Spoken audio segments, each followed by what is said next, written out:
just because you go to therapy once, yeah, doesn't mean that you're not going to have any problems ever again. right. But now you may have some tools to start to deal with that problem when it comes up. Yeah. Now you may have a starting point for a way to look at it in a different way. And then maybe you won't be as, fish out of water or as messed up as that first time, because now you have a different way of dealing with it. What's going on, everybody? My guest today is a licensed clinical social worker in multiple states. She's the co-founder of Brooks Psychological Services for overwhelmed adults, navigating life transitions, helping them to regain confidence. She is also someone who specializes in Black professionals, particularly women, in toxic and non-affirming environments, helping them to regain confidence, overcome imposter syndrome, and quiet self-doubt. Y'all do me a favor and put your hands together and welcome our guest on the podcast, Miss Tenesha Brooks. What's going on, Tenesha? There she is. Hi, hello. Hey, how are you? I'm well. Welcome to I'm happy to have you here on the STEMedia podcast. This is a place we like to not only elevate and empower people in STEM, but we do have a special interest in those who are underrepresented, Black, Hispanic, and so many people of color in these spaces. And I'm just honored that you're able to come on as we talk about mental wellness, mental health, and STEM. Absolutely.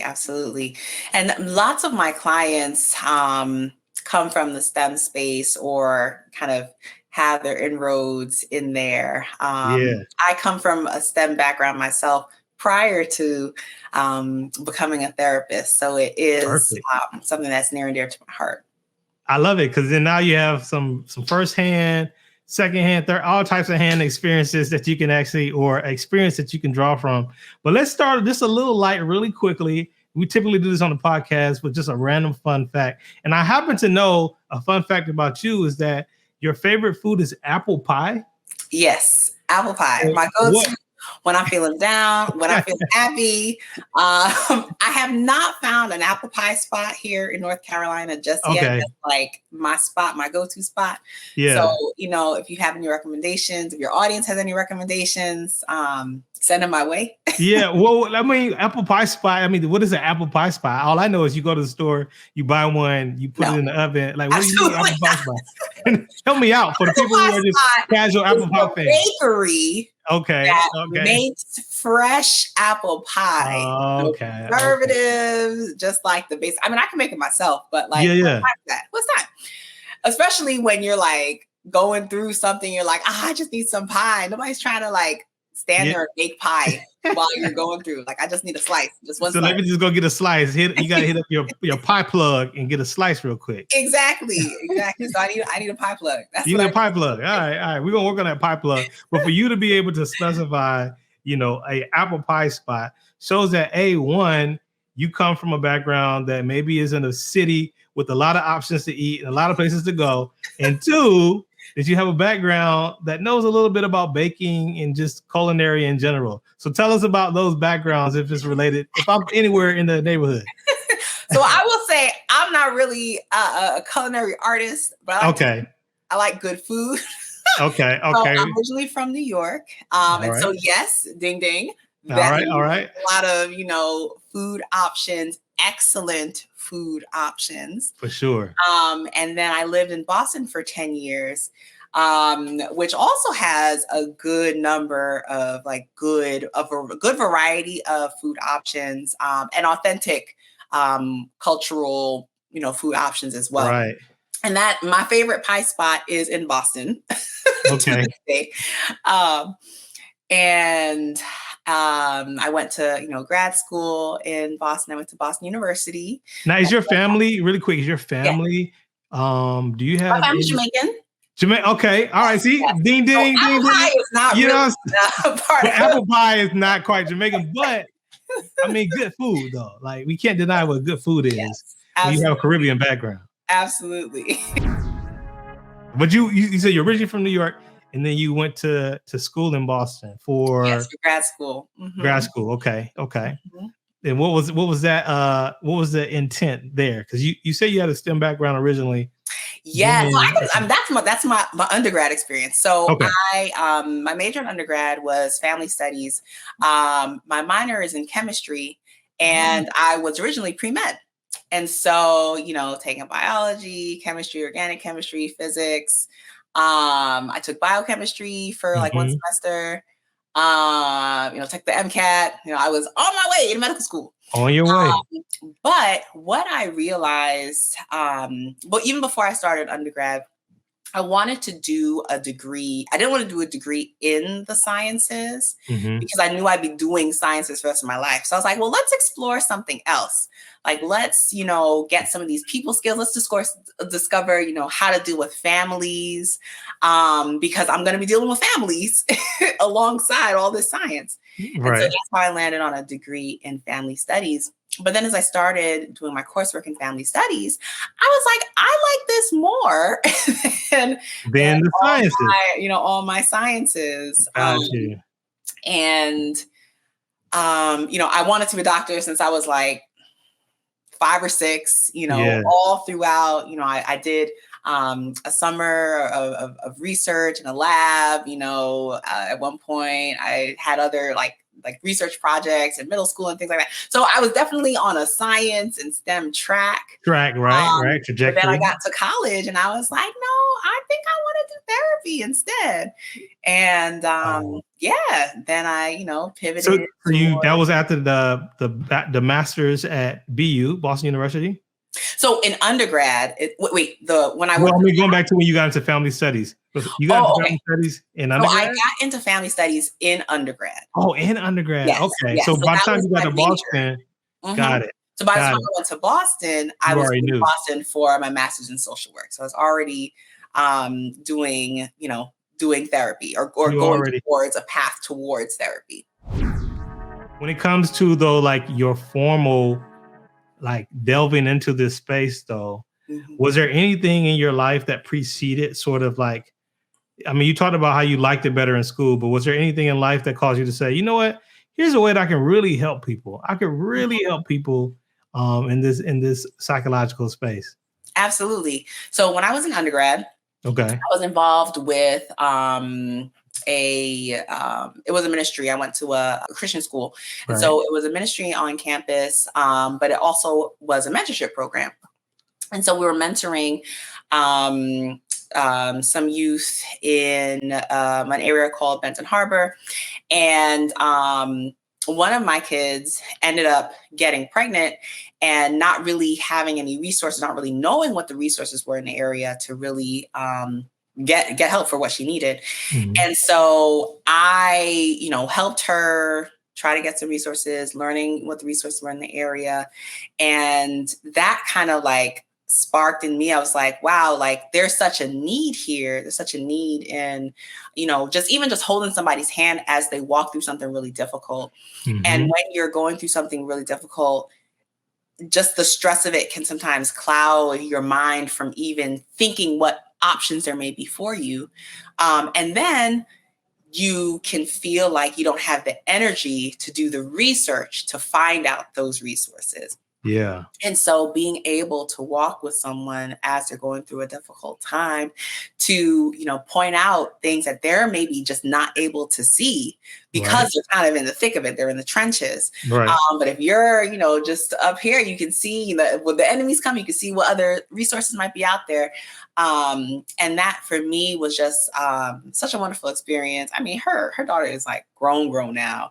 Oh, yeah. But at the time, I'm sure, like, because you mentioned walking with people through it, the unfortunate thing is that people don't always have people to walk with them through it. And, you mentioned going to a Christian college, and as a Christian myself, I know that sometimes it's unfortunate that, certain environments don't always support in the right way. I think it's very possible for a person to maybe experience a pregnancy or even encounter something that people in their immediate surrounding aren't used to having to deal with, that, someone like yourself to be able to hold someone's hand to come to their rescue in many ways, I think it makes it all the more valuable. Yeah. I mean, when we think about those things that we go through, those really difficult times, the people who were there just walking with it, they may not have even known what to do. Right. They were just present. They were just there walking with us, going through. Like, we can always kind of remember those people and just be thankful that support was there. And I see that as a large part of my work now as a therapist. Like, my job is not to heal you. My job is not to fix you, but my job is to walk with you through a difficult time, to ask questions that may get you to think about things in a different way, to point out, different things that may be inconsistencies, or maybe make certain links that you maybe just can't see because you're right in the thick of it. Yes. And to, help you make those decisions that make the most sense for you and your situation from that larger picture. I'm glad you said that. And maybe you can help frame this a little bit more for our people who are watching, people who are listening, who are in demanding majors, demanding careers, just what exactly is the value of therapy, what it is and what it's not, as you kind of already began to explain. And I'll tell you why I'm asking this question, because I remember when it was taboo, and even in some circles, it still is taboo. But it's crazy because when I was in grad school working on my doctorate degree, like, I had moments where I was like, I don't know what's happening, but I'm on the verge of something. Like I just knew something. I don't feel right. Like, I don't know, man. And like, I remember it was just like crazy stuff happened. Like, I remember one time I was typing up a paper that was due like in a few hours. And like, I was so overwhelmed, my hands just went numb. Like, I that's never happened to me before. My hands just numb. I was like, what's going on here? And I knew it was something like physiological taking place. But here's the thing, right? My first time seeing a therapist, I think is what a campus counselor or therapist, was around that same time. But I didn't want to talk about it because I thought it would kind of make me look a certain way. However, you juxtapose that now with today and age, where I do sort of hear people refer to therapy as if like it's a magic elixir as well. Like, you it's going to be like you sprout wings and like you'll fly above all your problems if you just get into therapy. And so, like, talk a little bit more about the proper context of therapy in the life of a student or professional, right now today. Yeah. I will say therapy can feel like magic. Okay. Because sometimes we're in our situation for so long that we don't see a way out. Right? Like, we tried so many different things, or we don't even know what to try. And then you have a therapist that comes and hears your story and it's like, okay, well, let's, what about this strategy? Or have you thought about this? Or this could be linked to this. And then all of a sudden it's like everything just starts to fit together. You're like, oh my goodness, like, it makes sense now. So like, when the curtain, I see colors I never saw before. Exactly. And so that, it can feel like a magical experience. Okay. Feel like, oh my goodness, like, this is mind boggling, because you're having someone else take a different look, a different view on what you're going through. So definitely, I feel like there's something that happens in that process, but it's not a like wave a magic wand and now all your problems are gone. Absolutely not. Yeah. We go through different cycles of stressors of the way that we understand things, even patterns from our childhood that kind of repeat themselves in different ways throughout our lives. If you think about, when you're in grad school, right? You learn a certain skill set, you learn certain theories, and you learn to apply them in a certain way. Then you go into the working world, and now you're being asked to apply what you've learned, these skills, in a completely different way. And as you go from job to job, you're just applying these different skills and you're learning new skills and you're building on it and you're just applying it different ways. And it's the same thing that happens in our lives. And so we may go through different things, like, someone may feel anxious, for example, and they're like, oh, like, why am I always anxious? Da, da, da, da. But if you really think about it, like, is it the very same trigger that it was 6, 7, 8, 9, 10 years ago? Right. Maybe not. Is it the same reaction that you have that was that time? Maybe not. Or maybe you have a similar reaction, but you haven't realized what your new trigger is because now you're in a different space of life. And so a lot of times we think about our jobs or our education in a certain way, and of course it makes sense that we're going to go through different stages of our career or whatever, but we not always apply that to our emotional selves. And so I think that's a very important thing to consider, as we're going, through the different things of life, different transitions of life. Yeah, absolutely. Just because you go to therapy once, doesn't mean that you're not going to have any problems ever again. But now you may have some tools to start to deal with that problem when it comes up. Now you may have a starting point for a way to look at it in a different way. And then maybe you won't be as, fish out of water or as messed up as that first time, because now you have a different way of dealing with it. No, that's really interesting. And I'm really glad that I, began to open up to the idea even more. I mean, now I've seen multiple therapists, but at the time that was like a one-time experience in grad school.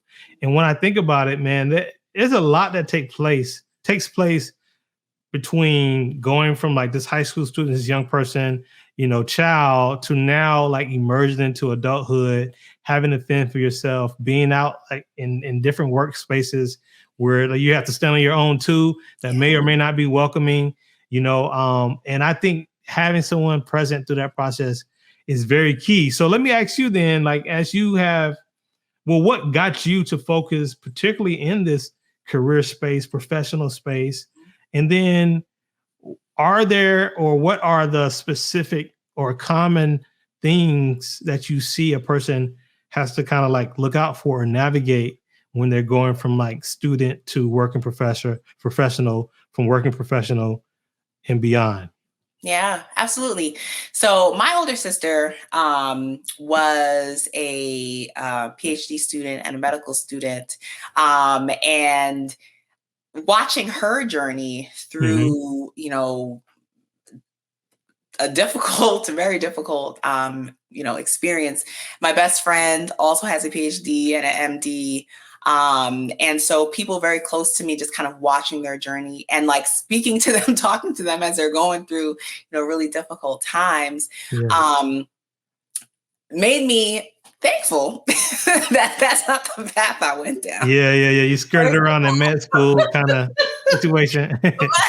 But second of all, I was just like, man, it is rough in these streets. It is really rough in these streets. And then even, for me, when I was in grad school, just really like trying to find a community, trying to find, support for when things are hard. Like what is the normal amount of hell that I should be going through? Right.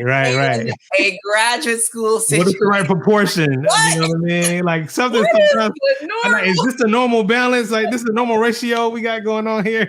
Yes. Yeah. And so one of the things about being in it's high stress, but there's also, in order to get into a doctorate program, you have to have good grades. You have to have some sort of tenacity. You have to have shown that you're able to get through certain things. And so when you have a student going through a difficult time, in the student's mind, it's easier to be like, well, I should be able to do this because I got in. Like I shouldn't be having any problems. And so this idea of like, I'm having a difficult time, it's like, it automatically doesn't say it's the program. It doesn't automatically go to, these are some crazy demands to ask of anyone. No, it goes internal. And it's like, wait a minute, there must be something wrong with me because I was able to do this or get in. I got straight A's. I got accepted to the program. Exactly. Like we are the top whatever percent. So exactly. Okay. Exactly. And so it's really easy. And there's a lot of people who end up in higher performing roles or higher degrees tend to be perfectionists because you need there's a certain level of like achievingness that you need to actually get there, self-expectation. Right? Yeah. Yes. And so what ends up happening is it's like, okay, it must all be me. Like it can't be that the place I'm at's racist. That can't be it. Right. It can't be that, my lab PI is, favoring one person over me. It can't be that they fail. Yeah. And now I have to start a new project from scratch because they already stole my results. It can't be that, I'm being required to work so many hours in my residency that I can't get enough sleep to actually have my brain functioning correctly. So a lot of what happens to graduate students is not sleeping well, not eating well, not drinking enough water, not exercising. And we're looking at like basic, like, you need this to just live and survive. Right. Your body is designed to have to take this stuff. Yeah. Absolutely. So you chop off the baseline, like what you just need for like survival. And then you add on these demands. And sometimes the support to meet these demands is not there. And so, you can talk to your peers about it. But if you're still wondering, like, is this the normal threshold? Then how much are you actually sharing? Right? Are you sharing what feels comfortable? Like, oh man, like I was up till 5 working on this paper. Ha ha ha, because everybody else was up till 5. But we're not talking about the fact that my hands went numb when I was on the paper at 5 a.m. I'm talking about tingling numb. Like weird. That's a little weird, right? Yeah. So if there aren't spaces for people to feel comfortable enough to be vulnerable with the things that they're scared about, then it's like, well, where do you go? You come talk to a therapist. That's where you go. You come talk to a therapist. And some people may not feel comfortable talking to the counseling department at their institution. And what I will say is these departments and counseling departments are confidential, are supposed to be confidential. They're bound by law to be confidential. Okay. And so, on one hand, I would recommend your first place, go talk to your counselor on your campus. It may be the most cost-effective option, may be able to give you just a couple of tips or tricks or some skills to kind of help you with whatever. But if you're really not feeling comfortable with accessing services on campus, then finding somebody off campus to really just be able to like, okay, like, am I wilding out here? Yeah. Normal. With the extra layer, of confidentiality there from the campus and all of those things and separation. What about the side of which, like, okay, how do you know if it's even something that is important versus I'm just being a crybaby right now? Like, even crybabies can go to therapy, like legit. Okay. If you feel like, if you think about the energy that it will take for me to either stuff this down so that I can keep going, or if you think about how it's interfering with your normal day-to-day life, right? So if whatever you're going through is impacting your sleep, if it's impacting your relationships, if it's impacting your ability to focus in class or, in the lab or whatever, even if it's a matter of, you feeling so anxious to speak up in class, but now it's impacting your grade because you're not getting participation grades because that's still a part of, the calculus of the grade. Like, is whatever I'm going through impacting me in a way that does have an impact? Like, is it having an impact? Period. Like, if it's making me less effective in life. Right. So that could be emotionally, that could be, just your self-care needs, that could be, academically, whatever. Like, is this interfering with my life in some way? And if the answer is yes on any of those, then that's a good enough reason to go to therapy. Yeah. And therapy doesn't have to be like, oh, I'm going to be in therapy for 5 years because, I'm so messed up. It can be literally a one-time check-in, a 5 to 8 session. Let's, get some skills and practice some things. It can also be a year long, 2 years, 5 years. Like, it can be a longer process, but it doesn't have to be. Right. So if you're feeling like, this is rough, like, then I would say, make the time. And then even like as a grad student, like, make the time. Haha, that's funny. But there are therapists that have some odd hours. And so, if you can only squeeze in, a session on a weekend, or you can only squeeze in a session on your lunch break, like, there are therapists that can accommodate those time constraints. Got you. So just fit it in, get it in, don't overthink it, I guess is what I'm hearing you. Like, I mean, maybe there is, and you mentioned like self-care, tools and skills.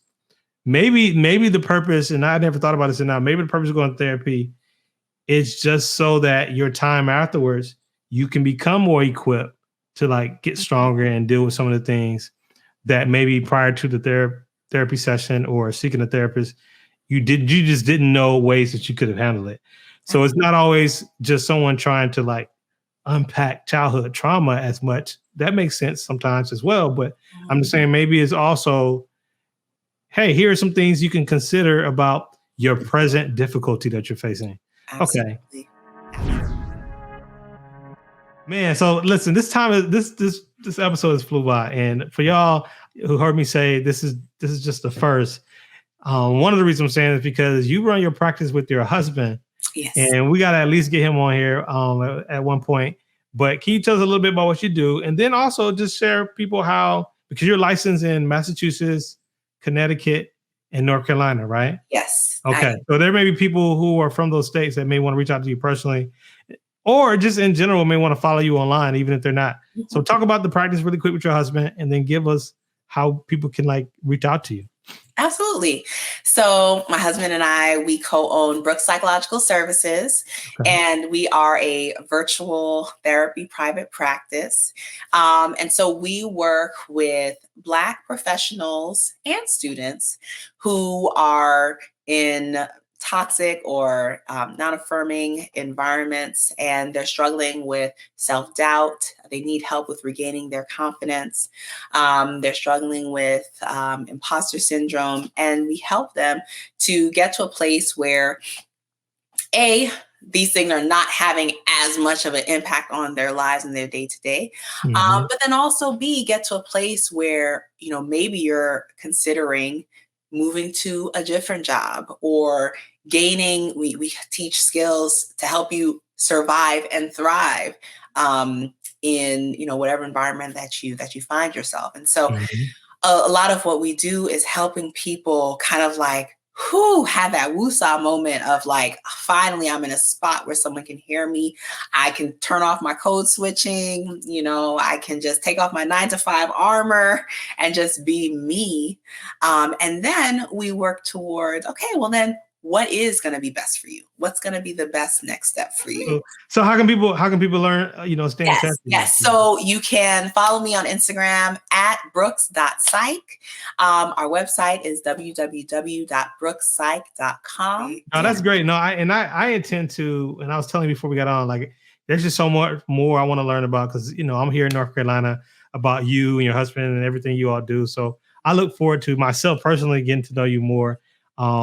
I can tell you that this has been an honor and a privilege. I look forward to getting to so many deep. And I'm going to tell y'all really now, if you're watching this on YouTube and you have a question that you would like Tenesha or somebody else to answer, or her husband, whenever we bring them back on, just drop that in the comments. But we do have this thing, Tenesha, where we do parting words of wisdom. You've already given a lot of great information and great insight to at least begin, thinking about therapy and ways to kind of care for ourselves in these careers of STEM, these demanding careers. But can you give us some parting words of wisdom before we say goodbye? What you would kind of close this particular conversation with? Okay. I will say celebrate the process not just the result.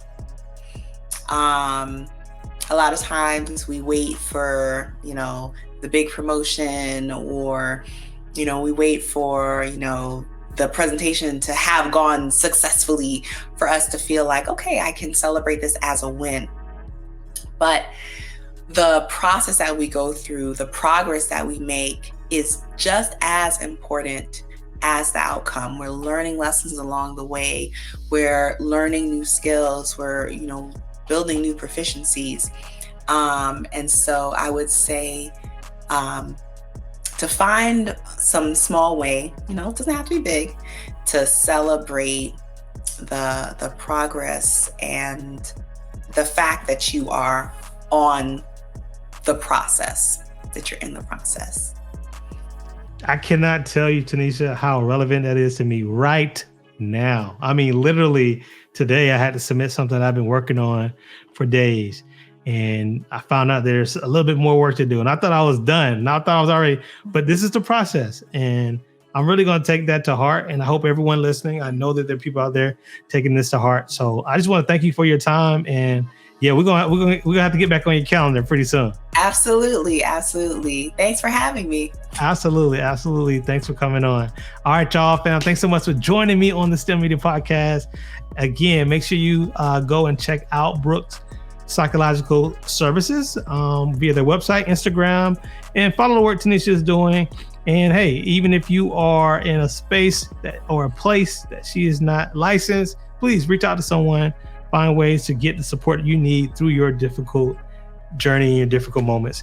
But until next time, we'll catch y'all later on the STEMedia podcast. This is Dr. Nee signing off. Peace.